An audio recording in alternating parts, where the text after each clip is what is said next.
So you add social plus influence. It becomes social influencing, right? Whether you like it or not, there are some things I will say. Some people will not need to go and check if the fact is true or not. They will just report it as true, right? In traditional politics, when you make a post on social media, a leader from your ward calls you to say, are you fighting the government? Or what do you think people will say about this post? Or put down post. Have you experienced that thing before? Yes, right. That is social influencing. Because why? You are a person of influence. What is advocacy?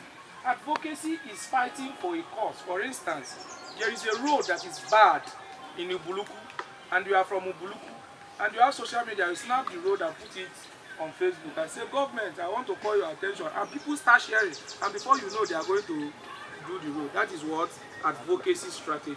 Now, we have different ways to influence people socially. Let us run right into it. But first, I will give you definition of social influencing. Social influence is the process by which an individual's attitude, beliefs, or behavior are modified by the presence or actions of other people.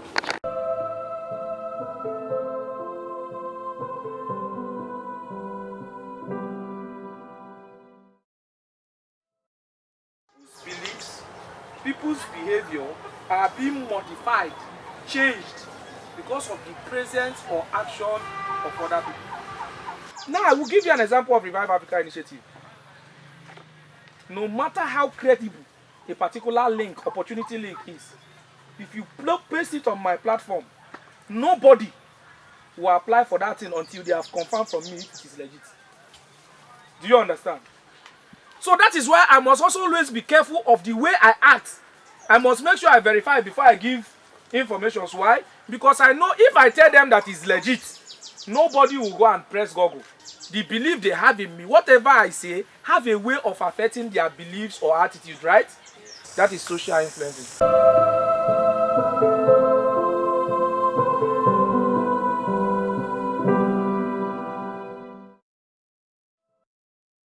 Social influencing is the ability of your action or presence to modify the way people think, the way they act, and what they believe. Now, we have some forms of social influences which I will be able to communicate to you now. Now, what are these forms of social influences? Let me explain what I mean by form. In what way does social influence play out? Number one is conformity or majority influence. Now, what is conformity? The act of modifying your action to suit a particular situation. You understand? Your action or belief to suit a particular population of people. They say if you cannot beat them, you join them. I'll give you a practical example.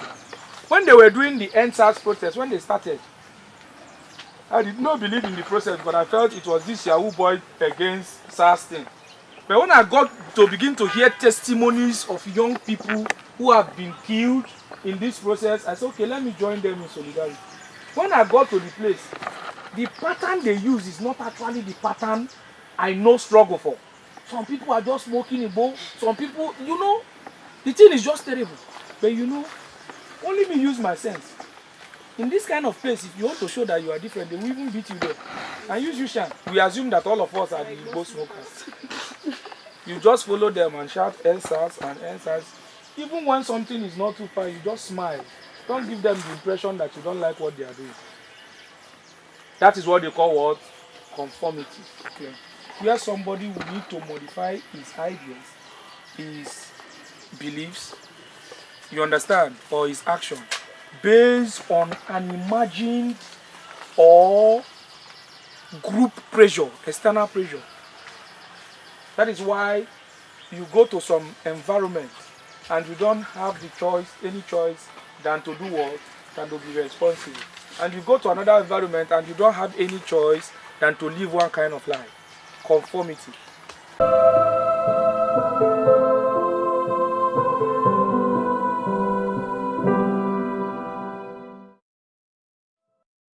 Under this conformity, we'll look at compliance. What is compliance? Compliance is openly agreeing but secretly disagreeing under conformity. Has that thing happened to you before? You are in a group of 5 friends. They are saying a particular thing. Let's use school as scam, for instance. You are in a group of 5 friends and they are discussing, and the school as scam topic came up. And everybody is saying school is scam. But in your mind, you know that school is not scam. But you just at the end of the day, you say, yes, so school is scam. Make matter for finish. But inside your mind, you say, but no. This is when they talk wrong. Right? That is compliance. By openly agreeing due to any kind of pressure, but secretly disagreeing with the process, is compliance. The next one is internalization. Total change of view, both publicly and privately. How do I mean by this? When you are in a particular place for a very long time, you now internalize. What they do becomes normal to you. Let me give you an example. How many of you come from a village that is not close to town? I'm one of such person. Okay, thank you. Anytime you go to village, the village seems so bored. It seems you cannot fit into the village. It seems like you are the only person that is noticing that the people are backward. When you are in that village, you see the people that are in that village are not complaining. You even see somebody that have gone to university and come back, but because he has stayed in the village for like 7 years, he start behaving like the village people. He normal start farm, normal life. He's no more ambitious anymore. Why? He has internalized the process with the people. That is what culture of an area does to you. Somebody stays in the UK for 10 years, he now start behaving like a European. That is what we mean by internalization. A process where somebody or group influences you to the extent that you both, not now that in your mind you disagree with them, you now believe and agree both publicly and secretly to behave or act in that particular area. Do you understand that? That is what we call internalization. The next one is identification. Conforming to the demands of a given social role or society.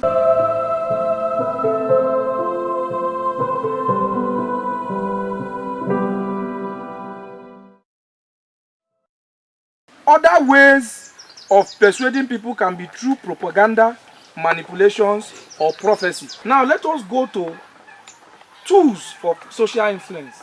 Because all this form of influence, I will tell you how it plays out. What are the tools that you can use to influence people socially or government or anybody? One, mass media. What is mass media? TV, radio, town crier, and the likes. Why do we call press conference? It says something happened and you hear that this particular group of people have gone to do a press conference. Ubulu Youth Association or Kano Youth Group have gone to do a press conference. It is to be able to influence the society, right? Through that medium. Why do they use that medium? Because they believe that the majority of people are going to buy into it. The next is social media. In short, in the 21st century, the largest platform for social influence in the social media.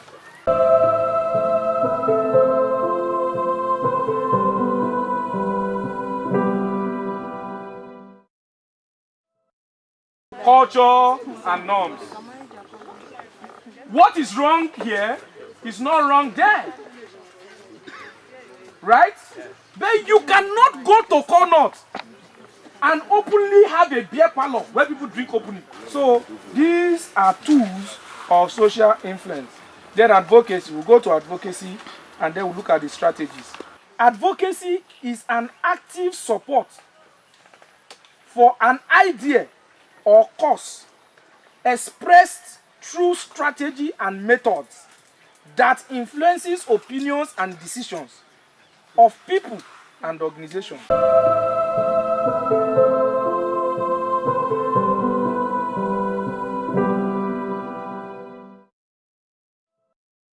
What is the main purpose of any advocacy? Is to cause change. It could be change of policies, it could be change of laws, regulation, distribution of resources, governance, or decisions that affect lives. Why do we use advocacy? Who do we use it for? One, policy makers. The next ones are politicians. You must identify the stakeholders and influence them. It is very important because without the stakeholders, there is no social impact. You understand that? Good.